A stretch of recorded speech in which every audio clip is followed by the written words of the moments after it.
Bueno, sean todos bienvenidos a esta película escrita, producida y dirigida por Hashem, donde tú y tus acciones son los protagonistas de este maravilloso drama que engloba la vida. Por medio de este su canal, La Caída del Sistema. El día de hoy tengo un invitado especial. Con nosotros está el doctor Mario Sabán, una persona que admiro muchísimo. Mario, ¿cómo estás? Shalom. Bien, muy bien, shalom, shalom. No sabía que el canal se llamaba La Caída del Sistema. La verdad que me he quedado bastante sorprendido ya del nombre, ¿eh? La verdad que qué fuerte este nombre. Es Sí, la sí. caída del No, bueno, sistema el nombre para que surge, venga el Mario. sistema divino. Sí, sí, no, bueno, el nombre más que todo está basado en digo en el sistema como el sueño profundo en el que se encuentra la humanidad. O sea, digo que cae en el sentido de que, bueno, estamos en tiempos mesiánicos en los que empieza ese despertar de la conciencia. Entonces, bueno, yo decidí colocarle este nombre en relación a eso porque defino el sistema como quizás esa estructura en la que está enmarcada el ser humano, pero bueno, está diseñado así de parte de Hashem justamente para que el ser humano despierte y eleve su conciencia y trascienda su conciencia. Esa es la razón Bueno, del... en realidad, si tú lo analizas, todos los tiempos son mesiánicos, porque en Exactamente. realidad cada generación tiene que hacer el esfuerzo más grande que pueda para poder avanzar a la luz, ¿no? Es decir, Exactamente. como decía Rebbe Lubavitch, que lo tenés ahí, lo veo ya en la foto, nosotros somos chispas del Mesías. Con lo Exactamente. cual, siendo chispas del Mesías, todos tenemos que hacer ese trabajo permanente de traer luz al mundo. En el momento en que uno trae luz al mundo, está haciendo el trabajo mesiánico. Ese es el trabajo mesiánico. La gente tiene un sentido muy extraño del trabajo mesiánico. Cree que hay que esperar al Mesías mirando la tele. Y este no es el asunto. El asunto es que uno tiene que trabajar fuerte para que llegue de alguna manera. Y creo que hay como dos, si se quiere, sensaciones mesiánicas, una sensación mesiánica interior, que es Exacto. el éxtasis y la alegría que uno tiene en su interior, y luego el cambio social que uno querría generar, querría producir hacia afuera y que muchas veces mucha gente queda desilusionada porque no se produce, porque la política es como va, porque el ser humano con nuestras imperfecciones es así.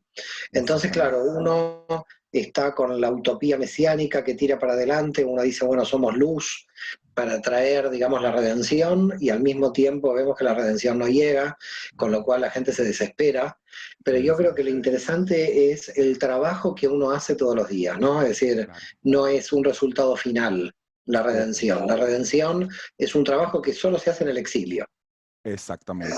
O sea, definiríamos el Mesías como el proyecto, o sea, el proyecto de la creación, Así prácticamente. es, así es. El No Mesías algo que es sea, oh, el sí, exacto, no, proyecto no, te entiendo general. perfectamente. Buenísimo Es, esa es, exégesis. es siempre la equivocación de mucha gente creer que el Mesías solo depende de una figura, cuando Exacto, no depende de una figura, depende de cada uno de nosotros. exactamente, sí, sí. No, no, no, genial, genial. Siempre, siempre le hago saber digamos, ese concepto, pues por así decirlo, a los alumnos, a las personas que están conectadas al canal, que Mesías está dentro de nosotros y es el proyecto, pues, de la creación de Hashem. Tenemos que descubrir ese Mesías. Oye, Mario, me salté la presentación, no te, no te presenté ni nada, pero bueno, para los que no conocen a Mario, bueno, Mario es un gran erudito de la Torá y de la mística hebrea. Aparte de eso, Mario tiene muchos doctorados, entre los cuales podemos mencionar un doctorado en filosofía, tiene uno en antropología, otro en psicología, otro en historia, otro en teología y uno en matemática aplicada. ¿Qué más te falta por estudiar, Mario? Bueno, a mí me gusta estudiar todo. Yo, este era el Buenísimo. problema que tenía de pequeño, que mis Ok. padres decían, bueno, ¿a qué te vas a dedicar? Y yo decía, no sé, porque me gusta estudiar. Entonces calculo que me tengo que dedicar a estudiar si me gusta estudiar, pero claro, ellos no entendían qué quiere decir trabajar estudiando, ¿no? Yo tampoco lo entendía, pero Claro, claro, curiosamente claro. siempre me acerqué al secreto, al sod. Sí, al sol. Siempre me interesó la búsqueda de lo desconocido. Wow. Prácticamente te podría decir que mi biografía se podría reducir en un buscador de lo desconocido. Siempre, en todas las ramas del conocimiento, intenté entrar y mirar ahí a ver qué es lo que sucede, ¿no? Claro. No, incluso esa es una de las cosas, bueno, para los que no saben, Mario es una persona que yo admiro muchísimo y la tengo como una figura paternal, pues, dentro de lo que es la mística hebrea. Y una de las cosas que me atrae muchísimo a ti, hermano, es el hecho de saber que no te quedaste enmarcado solamente en la parte espiritual, sino que, bueno, abordaste todos estos estudios y creo que eso es maravilloso cuando uno intenta hablar, o intenta no, cuando uno habla de la espiritualidad, ya teniendo una base, ¿sí me entienden? En lo que son los estudios ya establecidos a nivel social, pues siento que es una buena combinación. O sea, creo que eso. Yo Ajá, creo que la espiritualidad tiene dos amenazas, es ok, decir, no digamos enemigos, porque en la espiritualidad no hay enemigos, pero hay dos exacto. amenazas. Una amenaza es el dogmatismo, esa Exacto, es una amenaza grande de gente que toma la espiritualidad en el sentido de que busca una zona de seguridad, y exacto. otra amenaza es la superstición, esa Ok, es otra amenaza. ok. Frente al dogmatismo y la superstición, rescatar una espiritualidad lúcida, una espiritualidad no supersticiosa, una espiritualidad que englobe la historia, la sociología, los cambios de época, no quedarse atrapado en una época anterior, sino que nosotros, si hay una evolución mesiánica, si hay un tikkun que estamos haciendo, que es el tikkun olam, hay un Exacto. avance en la modernidad, porque la modernidad tiene sus valores que son importantes. Entonces, yo creo que el problema que hay es cuando la espiritualidad queda atrapada en esa falta de evolución, ¿no? Fíjate Exacto. que uno de los conceptos que a mí me gusta mucho y que se ha distorsionado absolutamente en el campo del judaísmo es la halajá. Halajá Ujú, viene de halaj, caminar claro, hacia un lugar. Y la claro. halajá se ha vuelto un dogma. Sí. Justamente se ha vuelto lo contrario a la halajá.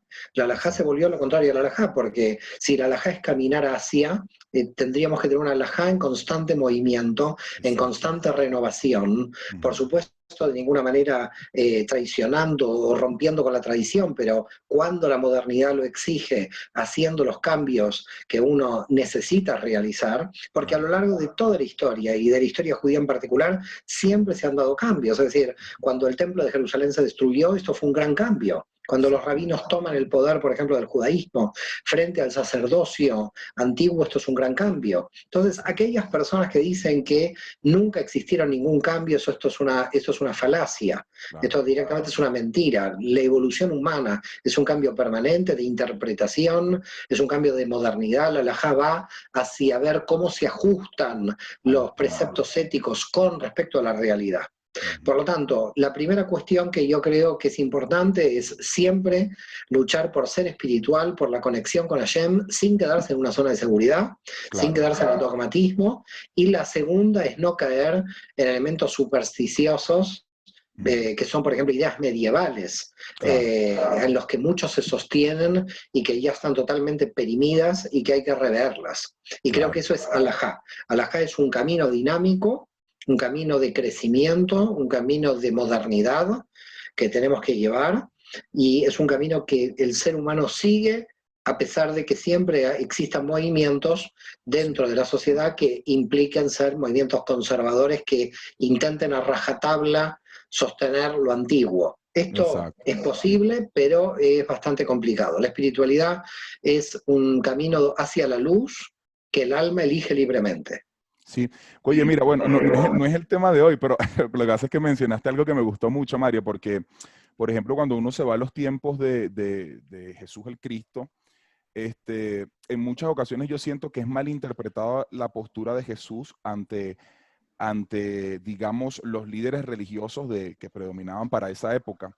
Y, o sea, digo mal interpretada en el sentido de que pareciera como que Jesús está yendo en contra de lo que está establecido. Y yo creo que al contrario de eso, más bien él como que le estaba haciendo ver a estos líderes religiosos que habían dogmatizado, o sea, eso que estamos hablando, o sea, así lo siento yo. Y era como que, exacto, como tú dijiste, pues cuando se dogmatiza algo, la persona se queda enmarcado como que digamos, en ese 1% de esa mente lógica y racional. Y pierde el sentido de la alajá porque yo particularmente entiendo por alajá como el receptáculo del Olán Abá, como lo manifiesta Jesús el Cristo en el Brit Hadashah. Y yo siento que él está yendo como en contra de eso, ¿sí me entiendes? Pero creo bueno, al paso del tiempo se ha malinterpretado esa parte, porque es como tú dices, pues todo tiene que ir conforme a los tiempos sin romper lo que está establecido, o sea, sin desvirtuar los conceptos que nos dejaron los grandes en la historia Mira, en este sentido, Yoshua de Nazaret fue un gran rabino, uno de los grandes profetas de Israel, que lamentablemente por otras razones que no tienen ninguna relación con él, se lo tergiversó de los dos lados. Es decir, en Exactamente, el judaísmo se lo ignoró y en el cristianismo se lo divinizó. Es decir, que nadie lo puso en su justo medio, porque en exactamente. realidad el judaísmo lo tenía que tomar como un gran maestro, un gran rabí. Los Ujú. estudios de los científicos judíos como David Flusser en el siglo XX, profesor de la Universidad Hebrea de Jerusalén, lo ponen como uno de los grandes líderes. Martin Buber le tenía mucha estima, Franz Rosenzweig. A lo Claro, largo de la historia judía hubo judíos preclaros que entendían de que uno de los grandes hermanos de Israel era Yoshua de Nazaret claro. y que su análisis de la Torá es formidable. Ahora, yo creo que el problema vino posterior, cuando ya Saulo de Tarso abre las puertas a los gentiles, todo Sí, se complica, la división entre la nacionalidad del pueblo de Israel y los gentiles, en cierto modo, se viene abajo, y entonces sí, ahí es donde ambas feligresías se dividen. Es un tema que yo te diría de la dinámica histórica, pero no del exactamente. propio Yoshua de Nazaret, que jamás pensó de que se Sí, iba a crear otra religión exactamente. a partir de su figura. Era Sí, un sí. rabino que jamás imaginó que iban a ser el cristianismo. Es decir, un Incluso, rabino judío que nació, vivió y murió como judío. disculpa que te interrumpa, incluso yo, por ejemplo, yo soy de las personas que cree fielmente que o sea, las enseñanzas de Yeshua son totalmente místicas. Yo particularmente te confieso, Mario, que yo pude tener una amplia comprensión del Brit Hadashah después de conectarme al Zohar. Entendí pues que el Brit Hadashah se maneja en un lenguaje muy metafórico y muy cabalístico, pues. Entonces yo siempre le digo a las personas que para entender como que el verdadero contexto de lo que él quiso dejar plasmado con toda su enseñanza, es necesario conectar con la mística. No sé, así lo siento yo. No sé qué opinas tú Sí, sí, sí, totalmente. Indudablemente, Yeshua de Nazaret fue un místico, no fue un líder religioso de que iba a crear una religión y iba a conducir a ningún Exacto. pueblo. Él tenía una relación, y cuando él está hablando yo y el Padre somos uno, que teológicamente para mí se lo entendió mal, porque le Exacto. dieron una situación única a él con respecto a yo y el Padre somos uno. Yo te podría decir que yo también, yo y el Padre somos uno, y que Somos tú uno. también, tú y el Claro. Padre somos uno. Entonces, si un místico en la de Bekut, digamos, en esa unificación con la divinidad, se Ujú. une con Hashem, se une con Dios, está diciendo lo que dice él. A partir de ahí, crear la encarnación y crear la teología ya fue otra historia completamente Claro. posterior del siglo segundo. Sí, Pero exacto. él es claramente un místico, un hombre que va en la línea de la Kabbalah, que va en la línea de la mística, y estoy totalmente de acuerdo, 100% de acuerdo contigo, que cuando uno estudia la Kabbalah, uno estudia a Yeshua de Nazaret o viceversa. O cuando uno Exactamente. estudia a Yeshua de Nazaret, está estudiando la Kabbalah. De hecho, no solamente por las parábolas con las cuales él hablaba, sino también porque hay textos directamente en el Nuevo Testamento, como el Evangelio de San Juan o el Uf, Apocalipsis, que son claramente, absolutamente místicos. claro. Estas obras, y son de Sí. mística judía, porque fueron escritas por judíos en el siglo I, siglo II, con lo cual lo que estamos hablando es que hay una continuidad en la espiritualidad judía en lo que se llama Nuevo Testamento. Exacto. Claro, a partir de ahí nos encontramos con un gran tema de todo lo que pasó 2000 años después, que lo complicó todo. Pero Exacto. si uno va al siglo primero, queda claro de que en Yeshua de Nazaret hay Torá de la más pura categoría. Exactamente. Bueno, Mario, mira, ahora sí pasamos al verdadero tema de la ¿Cuál es el entrevista. tema? Yo estaba Oye, tan hablar contento. A contigo, ver, ¿cuál es hermano. el tema que me vas a plantear? Cuéntame. Me dijiste, Ya, tengo un aquí, tema aquí para van a ti salir que va como a ser tres un boom. entrevistas en una. No, no, hermano, buenísimo. A mí me encanta conversar. Yo soy también de que yo cuando empiezo a hablar, Mario, me quedo pegado, ¿viste? Para, para desconectarme, bueno, me cuesta. Mira, Mario, este es un tema que le va a interesar muchísimo a las personas. Eh, en realidad, el tema de hoy, bueno, es la sexualidad como herramienta o como herramienta a nivel de elevación de la conciencia del ser humano. Entonces, bueno, es visto que Hashem concibe su creación bajo el diseño de un acto sexual. Yo creo que en las múltiples escalas y dimensiones de la creación siempre vamos a ver masculino y femenino. Entonces yo quiero preguntarte primeramente, ¿qué piensas tú de masculino y femenino? O sea, ¿cuál es el objetivo en cuanto a la creación? Entiendo.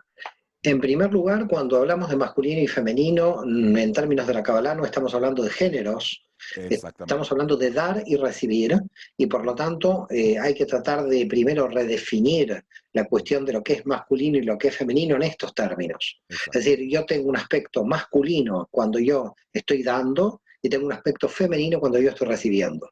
Quiere decir que ya nos vamos de la cuestión de género. Aunque el género es una representación física del orden de la realidad espiritual, Ok. pero en la realidad espiritual nosotros podríamos decir de alguna forma que tenemos esa bisexualidad, si se quiere, tenemos esa tendencia de lo femenino y lo masculino, del dar y el recibir.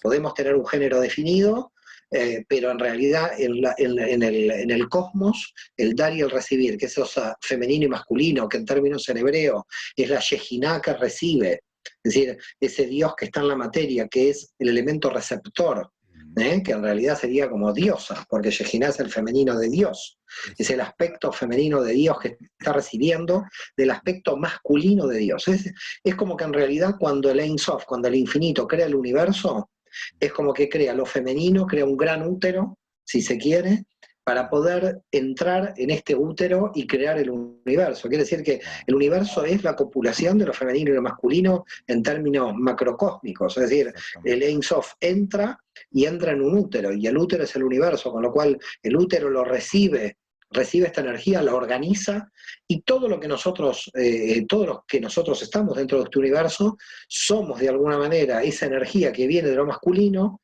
en un vacío, entre comillas, porque habría que analizar qué tipo de vacío, porque es un vacío de energía, lo femenino, no es algo que está vacío, es energía receptora, quiere decir que el que recibe también tiene energía. Hay Claro, que tener cuidado con esto, de creer que lo receptivo es simplemente totalmente vacío, no es sí, así, sí, sí. es un vacío activo, si se Sí. quiere.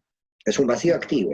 Cumple Entonces, una función. el fundamento de toda la realidad sexual es el deseo, y el deseo nace de un vacío, porque el deseo desea ser llenado. Entonces, Exacto. si el deseo desea ser llenado, lo femenino activa lo masculino, porque en realidad lo femenino, de alguna manera, es la que produce de que el deseo masculino entre. Y entonces lo masculino de la Insof entra a partir de ese femenino. Por lo tanto, todo el cantar de los cantares, toda la relación masculina-femenina es totalmente cosmogónica, va más allá de la cuestión física. No, no, Exacto. la cuestión física es una representación en lo Exacto. físico, en lo literal. Pero dentro de todo el universo hay potencia masculina dadora y potencia femenina receptora. Exacto. Ah, no, buenísimo, buenísimo, exacto. Como te dije, en las múltiples escalas de la creación.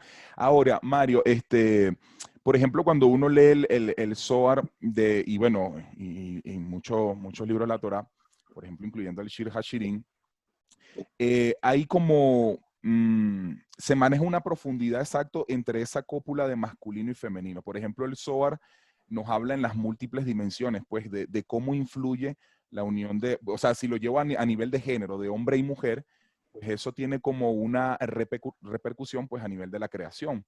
Entonces, yo te quiero preguntar eso, o sea, entendiéndose que es algo muy importante en relación al diseño con el cual Hashem ha establecido su creación, si lo llevamos ya a hombre y mujer, ¿qué importancia tiene esa unión? O sea, la unión sexual, ¿cómo repercute en el mundo?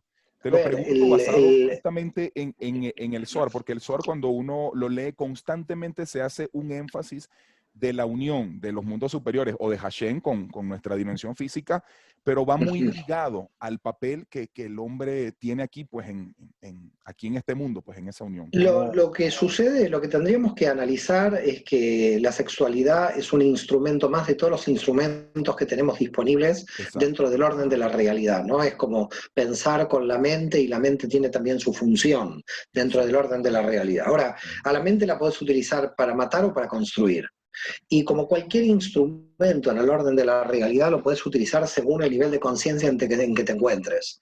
Entonces, nosotros no podemos criticar cómo se utiliza ese instrumento en cada etapa de la vida de una persona, porque no sabemos el nivel de conciencia que tiene esa persona cuando lo está utilizando.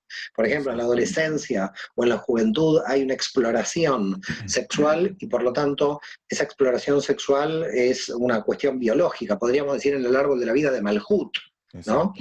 Donde de repente ese ser está relacionándose con todo un mundo de sensaciones que tienen que ver con la biología y que está en Malhut. Todavía quizás no tiene una idea de pareja, como es Yesod, y todavía menos una idea de cómo eso trasladarlo en términos del amor, probablemente. Que esos son estadios más avanzados de conciencia. Entonces, el acto sexual, de alguna forma, lo que está mostrando, en cierto modo, es el nivel de conciencia que tiene cada uno, que nosotros en el propio acto no sabemos realmente cuál es, porque por un acto en sí mismo no sabemos el nivel de conciencia. Es decir, imagínate que yo tomo un acto cualquiera, dejemos la relación sexual, tomemos cualquier acto de la vida humana para que la gente lo pueda entender en otro tipo de acto, que sería el acto de comprar algo. De comprar, ¿no? Uno va a un negocio y va a comprar. Uno puede ir a comprar algo porque le gusta, uno puede ir a comprar algo porque lo necesita, y uno puede comprar algo porque lo recuerda a su abuela. Esa compra. Ahora, económicamente el que cobró las tres compras está cobrando lo mismo. Lo mismo, exactamente. Porque el que ha comprado compró el mismo material. Uno lo compró porque le dio la gana, el otro lo compró porque lo necesitaba. Entonces, como puedes ver, la intencionalidad, lo que se llamaría la kavaná de ese acto, nosotros no la vemos claramente. El que cobra no la ve, el que vende no la ve. Entonces, cuando nosotros operamos en la realidad con los instrumentos, nosotros a veces no sabemos los instrumentos al servicio de qué está. Y el problema que tenemos con la sexualidad es que tiene un punto en el cual podemos hablar y un punto en el que no podemos hablar. ¿Qué punto no podemos hablar? No podemos hablar cuando no conocemos la intención oculta de esa relación. Porque eso pertenece a la vida privada del sujeto. Eso pertenece a la vida privada y tiene que ver con el nivel de conciencia. Entonces, a mí siempre me llama la atención tratar de alguna manera de enfocar esa cuestión como una cuestión completamente independiente de todas las cuestiones de la realidad, porque esa cuestión es una cuestión de un instrumento más del orden de la realidad. Y es decir, así como tú vas a comprar al negocio con ese nivel de conciencia, con ese nivel de conciencia vas a hacer la relación sexual. Entonces, no es el acto el que en realidad me está diciendo algo, sino cuál es la intencionalidad. ¿Hay amor? ¿No hay amor? ¿Quién lo sabe? Si tú ves el acto desde fuera, nadie lo puede saber, solamente lo puede saber el sujeto. Entonces, nosotros tenemos que tener mucho cuidado de no erigirnos en jueces de ningún acto, porque nosotros no sabemos ese acto, cuál es el sentido que hay detrás de ese acto. Entonces tenemos que ser muy cuidadosos con la kavaná, con la intención. Porque a veces hay actos que parecen buenos, cuya intención es muy negativa, o actos que parecen abominables, cuya intención es positiva, y no conocemos la intención.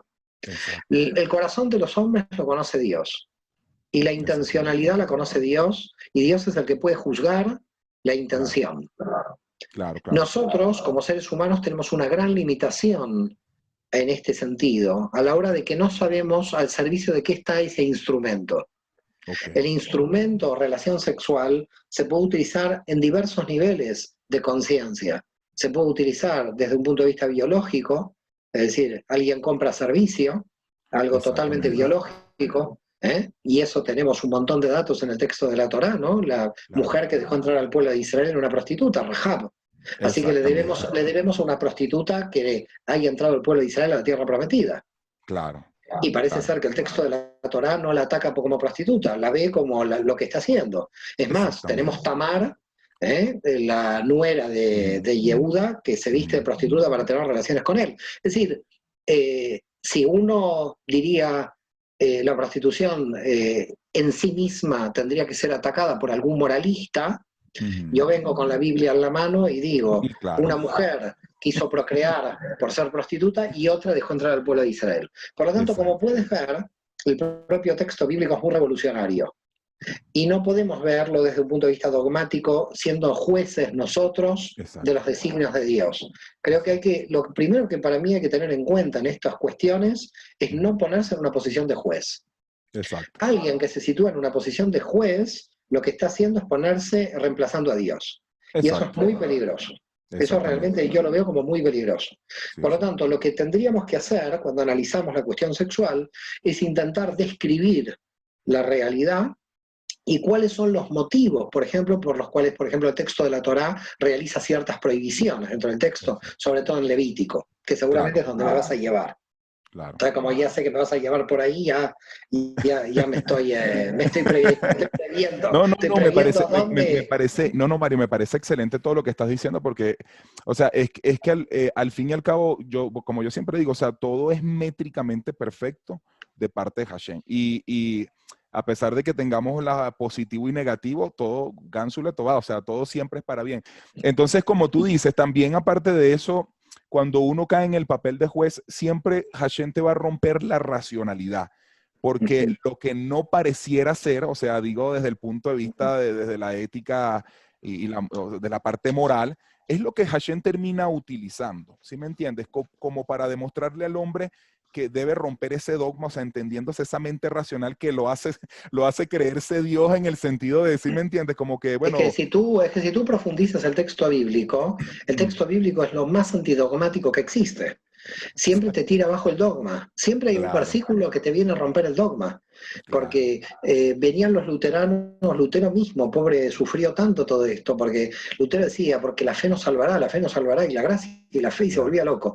Claro, pero cuando tú analizabas la carta de los romanos, pasaba del versículo 3:30 al 4:1, y yo decía, pero ¿cómo? ¿Y dónde está el 3:31? Claro, porque el 3:31 de Romanos decía, la fe anula la ley, jamás suceda eso. Establecemos la ley, establecemos la Torah, reafirmamos la Torah. Cuando Lutero habrá leído esto, dijo, ¿cómo se me cae a mí abajo toda la dogmática si se me viene reafirmo el la Torah? negocio abajo, se me cae Se el me viene todo negocio. lo que construí, toda la guerra que hice. Todo. Entonces, claro, el ser humano, uno de los grandes peligros que nosotros tenemos es elegirnos de jueces. Eso Claro, claro. es una de las cosas porque cualquier ser humano que se elige de juez en cualquier tema, no solamente en la sexualidad, Ujú. está reemplazando a Dios. Sí, Este exacto, es un problema central. exacto, Entonces, ¿en qué categoría tenemos que estar? En una categoría como fragmento finito e imperfecto. Y como exactamente. fragmento finito e imperfecto tenemos que percibir desde nuestra luz una descripción de la realidad Ok. sin llegar a saber el corazón íntimo del hombre que no podemos juzgar. Porque imagínate que en general tenemos además otro problema. No solamente la gente juzga, sino que además Ujú. juzga el acto, sin conocer la Exacto, intención. claro, claro. En consecuencia, todavía tenemos más problemas, porque nosotros no conocemos el oculto por el cual se está realizando esa acción. No, incluso Mario, acá se me viene a la mente ahorita, yéndonos un poquito hacia el tema del Gilgul o las ruedas del alma, recordando ese concepto cabalístico de que el alma elige el escenario, ¿sí me entiendes? Que quiere plantearse en cuanto a su corrección.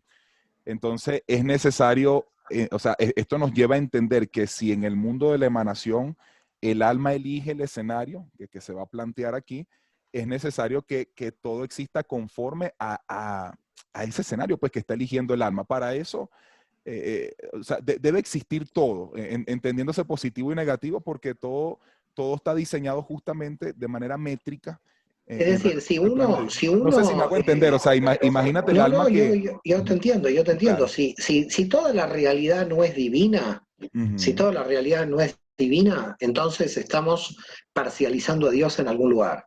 Es decir, acá el Exactamente. problema es partir de la base de que toda esta realidad es divina y como tú Exacto. dices, los impíos también están dentro del proceso de la divinidad y todo Claro, lo que existe cumple una función. Que a mí me claro. afecte personalmente porque me hace doler esa función es otro problema, es un problema mío, no de la función del universo. Ok. Entonces, por eso dice Luchato, el mal cuando ataca a ti te duele, pero el mal en el sistema es necesario que siga existiendo. Claro. Entonces, también podríamos decir que el mal es divino y que Satán cumple una función. Y por lo tanto, quizás es por lo cual Maimónides va a decir con respecto a Job, es justo pero no es sabio, porque realmente ese hombre era justo. Pero lo que dice el Zohar y lo que dice toda la tradición mística es, pero no llegó a sabio porque no conoció el mal, no sabe cuál es la función del mal. Si ignora la función del mal, no es sabio. Es decir, Exactamente, alguien sí. llega a ser sabio cuando entendió la función del mal. Por eso cuando alguien dice no entendía el mal, puede ser muy inteligente, pero sabio no es. Porque hasta Claro, no llegar a entender la función del mal, porque la función del mal es muy dolorosa llegar a claro. entenderla, porque Sí, además te confrontas con toda tu propia oscuridad, con la oscuridad. Entonces, lo primero que hay que hacer con algo tan santo como es el cuerpo humano, que al final es un instrumento para que nosotros podamos revelar la luz de Dios, ok. es tratar primero de no juzgar, Ujú. segundo, después de no juzgar, tratar de que cada persona pueda evaluar su nivel de conciencia de lo que está expresando esa relación, Exacto. digamos, porque al final el nivel de conciencia se va a revelar en todas las acciones que la persona haga. Es decir, una persona con bajo nivel de conciencia revela ese bajo nivel de conciencia y en la relación sexual. Y una persona con Exacto. un alto nivel de conciencia revela en todas las acciones y también en la sexualidad. Entonces, Eso. cuando estamos hablando de sexualidad, estamos hablando ni más ni menos de un instrumento, que es un instrumento poderoso, porque es importante entender el poder que tiene, porque es necesario para el ser humano. Claro. Nosotros muchas veces en la tradición judía decimos, ¿por qué una persona tiene que estar en pareja? ¿Por qué es tan importante? Tú sabes que hay una tradición en las comunidades judías que cuando Ujú. alguien se separa o queda viudo, rápidamente van a buscarle una mujer o un hombre, Claro, porque rápidamente la quieren tener en pareja. claro.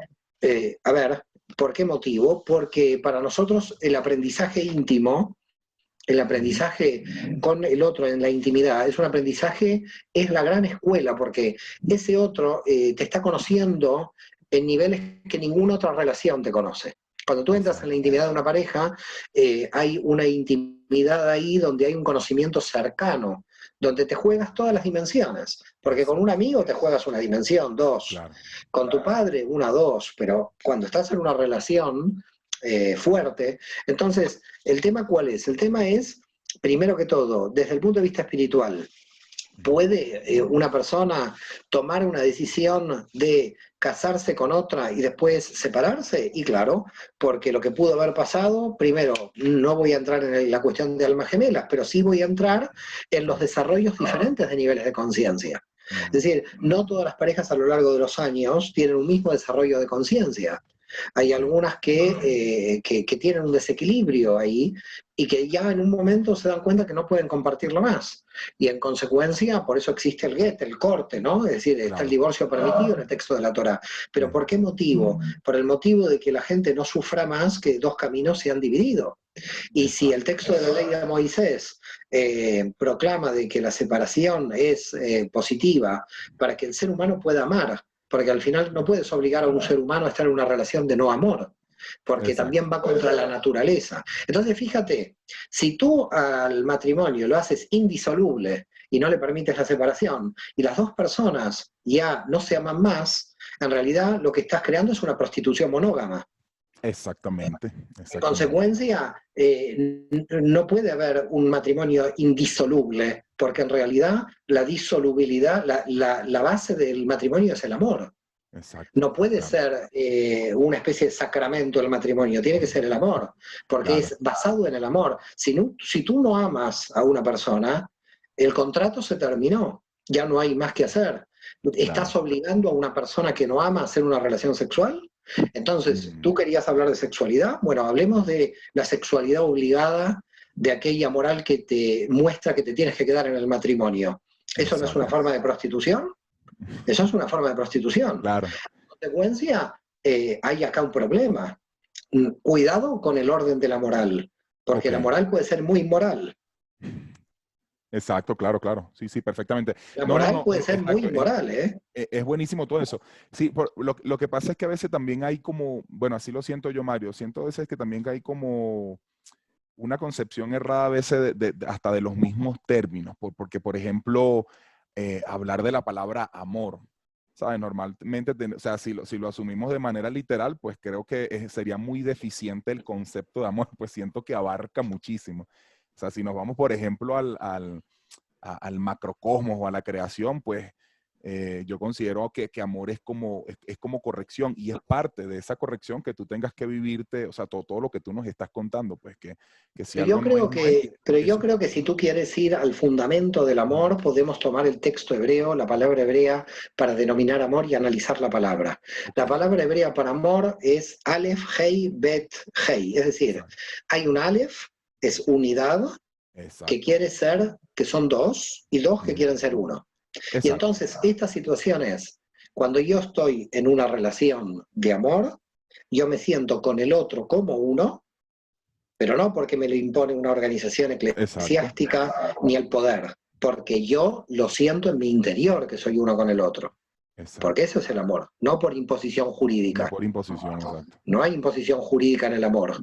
Es Ujú, decir, el amor es un sentimiento que nace con esa idea de unidad, que nosotros la tenemos en el éxtasis frente a Dios, de unidad con el todo, pero que nosotros estamos teniendo una persona con la cual nos estamos uniendo y sentirnos uno con esta persona. con esa Y entonces persona. cuando nos estamos sintiendo uno, ahí se puede entender que son una sola carne por el amor, no por la ley.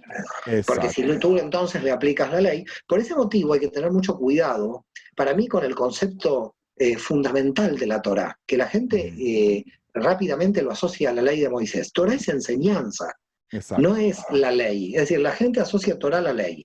Torá es exacto, enseñanza. Lo que tenemos que extraer del texto bíblico son enseñanzas para mi exacto, experiencia personal, para mi experiencia de vida. Si yo exacto. estoy extrayendo leyes, las leyes son imposiciones, no son enseñanzas. Ujú, La enseñanza me enseña para poder dirigirme, me aconseja la enseñanza, no me impone.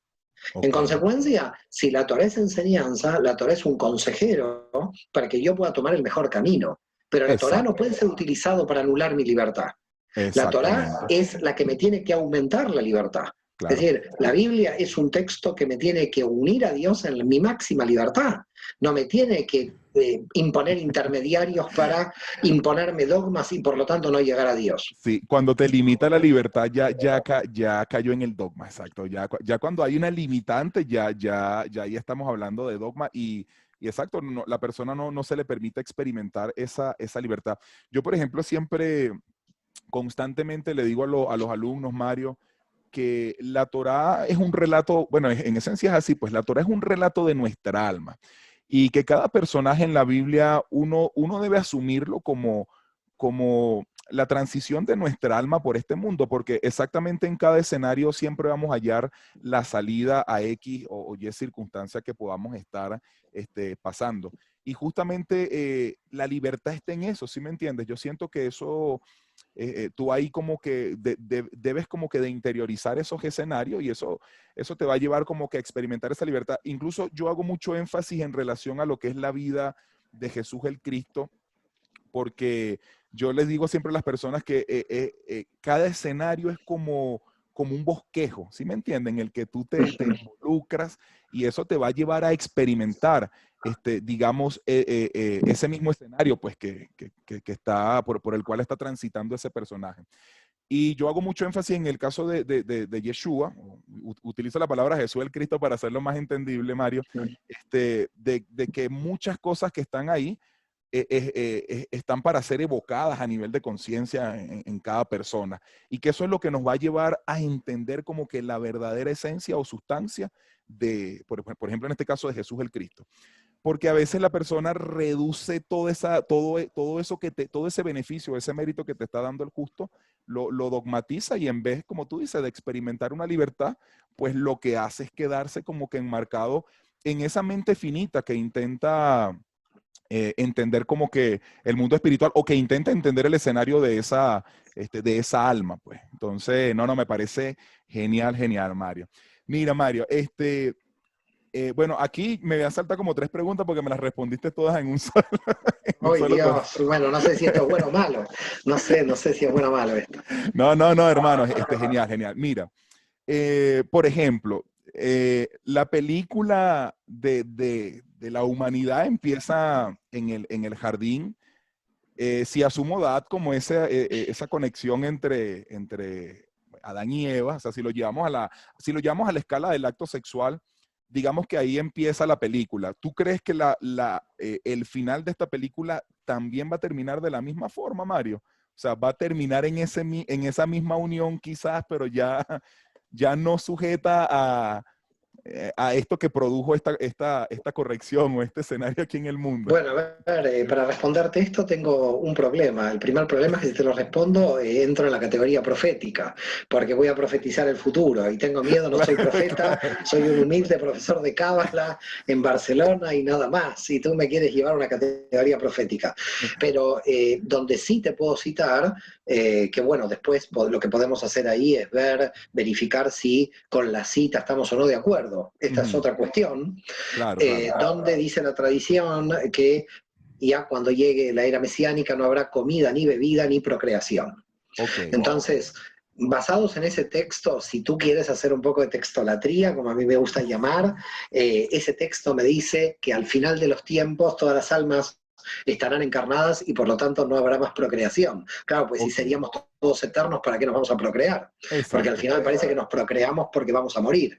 Entonces, como vamos a morir, mejor nos procreamos, así la especie sigue existiendo. Pero imagínate que nos volvemos todos eternos, entonces estamos ante un problema, ¿no? Bisnietos, tataranietos, y, claro, no y vamos tendría conociendo lógica a el todos, asunto. decimos, no nos reproducimos más porque ya esto... Entonces, ¿qué dice el texto, no? De la tradición. Dice, bueno, no habrá ni comida, ni bebida, ni procreación. Bueno, imaginarse esa situación para nosotros todavía casi es un imposible. Sí, Deberíamos cambiar casi la naturaleza humana. Claro. Y probablemente lo que pueda pasar en el futuro es que la naturaleza humana cambie y que nos estemos evolucionando hacia otro orden en el cambio, en nuestra propia fisonomía, si se quiere. Y probablemente eso también es una tradición primero judía y luego que le siguió al cristianismo, así que podría ser llamada judeocristiana, en el sentido de que hay una especie de revelación ascensional en la historia, vamos para arriba. Aunque la gente ya sabe que hay guerras, hay problemas, hay males en el mundo, siempre en general hay caídas que nos vuelven a subir, caídas que nos vuelven a subir. Estaríamos cada vez un poco mejor a pesar de todo lo peor que sigue existiendo dentro de este mundo. Entonces, dentro de esta categoría, yo creo que podríamos decir que no podemos llegar a saber hasta dónde podemos llegar a evolucionar, porque Luzzatto, fíjate que en el siglo XVIII llega a decir que nosotros en algún momento el alma va a dejar la fuerza tenebrosa de la materia. Exacto. Es decir, es como, Dios mío, Luzzatto se estaría imaginando que yo salgo de la materia. Ahora, no es un producto tanto de la imaginación, cuando uno se muere está pasando eso, porque cuando uno se muere vive fuera de la materia.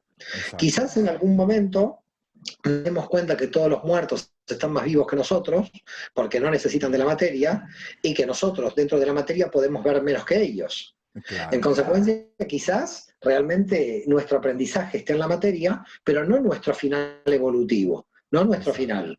Dado lo que dice Luzzatto, dado lo que dice la tradición judía con respecto al final de los tiempos, probablemente viemos de tal orden nuestra naturaleza, cambiemos a tal nivel nuestra naturaleza que realmente quedemos como una etapa en el orden de la evolución, como una etapa anterior. Esto no podemos saber, pero sí queda claro de que nuestra conciencia sigue creciendo hacia la luz, va a seguir tomando diferentes formas, y así como en la Edad Media la gente crecía hasta 1,50 y hoy hasta 2 metros, quizás cambiemos cambiemos físicamente, psíquicamente, espiritualmente. Es decir, puede que en algún momento lleguemos a reconocer que somos energías con la excusa de la materia, que esto es lo que realmente somos, esas son nuestras Neyamot, que son con la excusa. Y por ese motivo yo creo que en el máximo nivel de la excitación sexual, de la relación sexual, volviendo un poco al planteo del tema que tú me hacías, es donde las personas pueden llegar al éxtasis de la unión con Dios. Es decir, si realmente hay un gran amor en una relación de dos personas, ese gran amor se puede mantener en lo biológico, de acuerdo al nivel de conciencia, se puede mantener como una pareja, se puede mantener en el contexto jurídico de una familia, pero si hay amor en lo que nosotros en el árbol de la vida llamamos Tiferet, que es el centro del amor del árbol de la vida, una persona puede alcanzar el éxtasis y sentir lo que quizás los hindúes en otras tradiciones hablan del Tantra. Nosotros podríamos sentir a Dios en esa relación porque de alguna manera podríamos decir que en este sentido el acto sexual con esa fuerza del amor hace que en realidad el alma quiera salir de sí y esté utilizando el cuerpo para salir de sí. Es decir, hay un nivel donde el amor es tan fuerte, y yo de alguna manera creo que es un privilegio para una persona en este mundo llegar a sentir esto, claro, que al principio, por supuesto, se va excitando el cuerpo, pero hay un momento donde el cuerpo ya como que no puede excitarse más, pero hay un nivel donde ya esa excitación llega a unos niveles tan altos que es como un deseo del alma de dejar el cuerpo. sí, Es exacto. como que se siente prácticamente unida con la divinidad y en ese momento, en esa relación, ya la persona es como que está fusionada con la persona, pero está fusionada con el universo. Exactamente. Entonces fíjate que volvemos al tema de la sexualidad como un instrumento en la elevación del nivel de conciencia, que esto es lo que tenemos que, hacia esto tenemos que ir. Pero yo no lo querría, te insisto, reducir a la cuestión de la sexualidad, porque me parece que toda herramienta que nosotros tenemos en el orden de la realidad tendría que ser camino a ese éxtasis divino. Es decir, así como una persona abraza un árbol, otra persona mira un paisaje, una persona ve, y cuidado, porque no es en esa parte amorosa y feliz, es también en la desgracia, en el dolor, es también en el lado oscuro. Por eso dice la tradición judía, y cuando veas un mendigo tullido en la puerta de Roma, puede que sea el Mesías. Es decir, como diciendo, cuidado, no solamente en esa éxtasis de lo bondadoso del universo, sino ese éxtasis en lo más terrible, en lo más dramático, encontrar a Dios es también un privilegio, porque estás integrando la oscuridad. Es decir, realmente Satán cumple su función y desaparece, es decir, se va de escena cuando te muestra que en el lado oscuro también hay Dios. Quizás esa es la función de Satán. La función de Satán probablemente es esa, es decir, cuidado que en el lado oscuro también rige Dios, no creas que acá no entra esa luz. Hay una luz que tú no la ves, que se manifiesta en forma diferente. Entonces, volvemos otra vez a unirnos con la cuestión del juicio. Creo que la sexualidad es una cuestión íntima y creo que tiene que ser utilizada cada uno según su nivel de conciencia, y nadie puede criticar al otro por el nivel de conciencia que tiene el otro. Hay que ser muy respetuosos de la intimidad de la gente y hay que ser muy respetuosos de cómo Dios, cómo Hashem le dio esa condición a cada persona, la condición de homosexualidad, la condición que sea, cómo Dios le da esa condición a esa persona para que se comunique con Dios de ese modo. Y nosotros no conocemos el corazón de las personas y no podemos juzgar el corazón de las personas. Porque cualquiera que juzgue el corazón de una persona está haciendo idolatría y está reemplazando a Dios. Exactamente. No, y es tremendo lo que tú estás diciendo en relación a Samek-Men, al Satán, porque a veces al ser humano yo creo que una de las cosas que más le cuesta es entender la función del mal, pero entenderlo desde un punto de vista, o sea, entendiendo que eso está creado por Hashem y que pues tiene una función y un papel que cumplir en su creación. Pero hay veces que las personas están tan dentro del dogma que siempre hacen la división de mal y bien, cuando en esencia una trabaja para la otra. Y Mira, hay una característica Hashem es dueño, amo y señor de su creación. Mira, hay una característica muy sospechosa del dogmático. Siempre está en el lado bueno. Siempre está en el lado bueno. Sí, bueno. Pero a ver, para mí es una característica sospechosa. Sí. Un poco extraña. No conozco dogmáticos en el lado malo. Los dogmáticos, ellos de alguna manera dicen que tienen la verdad, que tienen la luz, y por lo tanto me resulta muy sospechoso que todos los dogmáticos siempre se encuentren en el lado bueno. Es decir, siempre tienen la justificación de la luz. Claro.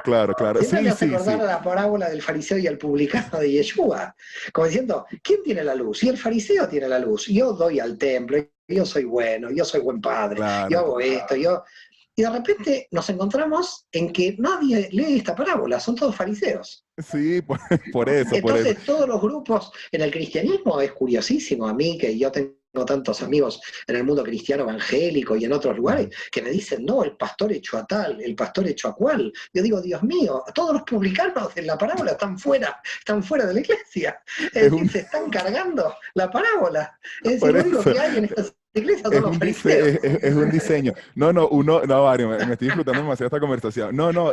Y yo, mira, tú sabes que cuando empezó, bueno, en este mismo orden de, aquí supuestamente estamos hablando de sexualidad, pero hemos abordado múltiples, múltiples temas, Y Mario. bueno, mira, la Mira, sexualidad nos tú lleva a sabes todo. que cuando empezó, Mario, tú sabes que cuando empezó todo este asunto de la pandemia, yo sé que a lo mejor a ti también te pasó, que pues muchas personas te empiezan a pedir opiniones. Yo consideré, desde mi punto de vista, que esto estaba diseñado de parte de Hashem para destruirle al ser humano la soberbia, sin ánimos de criticar o jugar, pero digo la soberbia en el cual el hombre en muchas ocasiones se refugia a nivel dogmático. O sea, cuando una persona está dentro de una estructura religiosa sin ánimos de criticar cuál sea, la persona experimenta una soberbia en el sentido de que se siente refugiado en esa salvación que está sujeta a ese dogma, donde, o sea, la persona experimenta como una falsa salvación, vamos a decir así, en el sentido de que como que yo soy salvo, lo que estamos hablando, la misma actitud de esta Bueno, parábola, o sea, yo soy yo creo que salvo. frente a todos los grupos, creo que yo estoy en el infierno casi para todos. No creo que ningún grupo a mí me acepte en el Gan Eden. Casi te diría que si alguno me acepta en el paraíso, dudo mucho de ese grupo. Es decir, yo creo que Sí, sí, si sí. todos los grupos a mí me llevan al infierno, es que tienen razón, porque su dogma les impide ponerme dentro del paraíso. Con Sí, lo cual pero yo creo que todo grupo en sí mismo, con esta idea que tú tienes de la salvación, que es verdad, que pulula por ahí, creo que la gran mayoría no estamos salvados, pero lo peor es que tampoco ellos. Es decir, estamos todos fuera de la salvación y a ellos ese, dentro de claro, la no Mario. Entonces, salvación. ¿Eh? fíjate que a ese punto voy porque siempre tú vas a ver esa expresión, también bastante característica del dogmático, como que yo soy salvo en mi dogma, aquel para ser salvo tiene que sufrir como una conversión a mi dogma.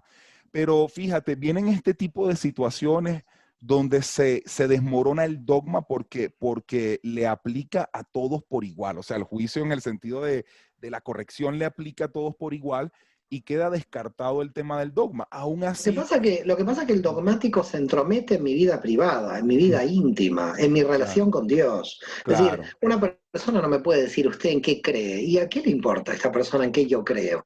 ¿Por qué se mete en mi vida íntima? En el claro. mundo cristiano, ¿usted en qué cree? Yo no le voy a explicar qué creo, porque ¿qué tiene que ver lo que creo? Yo tengo mi relación con Dios. O una Eso, persona en el mundo judío me dice, ¿qué observa?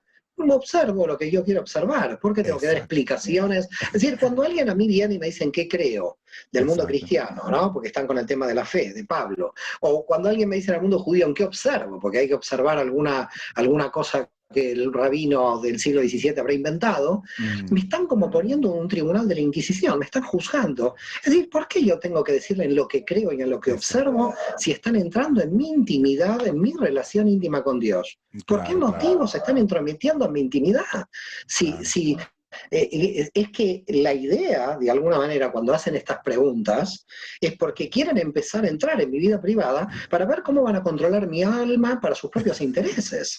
Van a ver las zonas donde vas a plaquear para meterse No, por no, ahí. yo no No, sí, sí. flaqueo, yo no Bueno, flaqueo nada, yo no pero flaqueo nada, fíjate yo esto, les Mario. digo, cuidado Sí, señores, sí. yo lo freno, yo no Sí, flaqueo. pero mira, fíjate esto, entonces ve, por ejemplo, o sea, en relación a todo esto yo decía, bueno, viene la pandemia, le destruye la soberbia al hombre, esa soberbia que experimenta producto del dogma, no sé, de su creencia o su salvación. Y yo digo que esto como que nos tiene que llevar a una profunda reflexión en relación a toda esta soberbia pues, que experimenta el ser humano con sus creencias con su dogma, vamos a utilizar la palabra dogma. Entonces yo siento que, por ejemplo, esto que está sucediendo en la actualidad nos tiene que llevar como que a entender que la conexión con Hashem, pues, o con Dios va más allá de esa estructura finita. Pero a veces, no sé, siento como que, incluso yo estaba viendo una entrevista, la tuya la otra vez, que tú estabas hablando de eso, que si no se entiende esta situación, a lo mejor se plantea una un poco más rigorosa, pero, pero yo Pero siento que para fíjate, eso... fíjate, Ujú, tú mira el libro de Job, coge cualquier libro del texto bíblico, pero vamos a coger cualquiera, el libro de Job.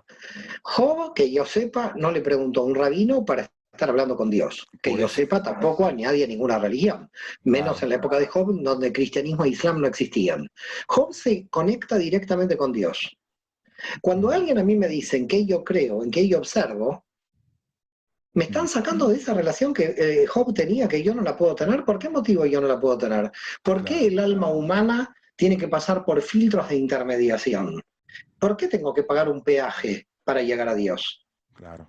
¿Por qué me hacen Exacto, pagar un peaje si yo puedo tener contacto directo? Este es el exactamente, tema. ¿Quién aquí paga el peaje? ¿Quién puso exacto. aquí la aduana para llegar a Dios? ¿Existen aduanas para llegar a Dios? Sí, sí, sí, exacto. Son un montón de filtros ahí para llegar. No, no, Mario, tienes razón, Pero me alguien identifico que mucho. pone el filtro, alguien que Sí, pone la me aduana, identifico alguien que pone el muchísimo peaje, contigo.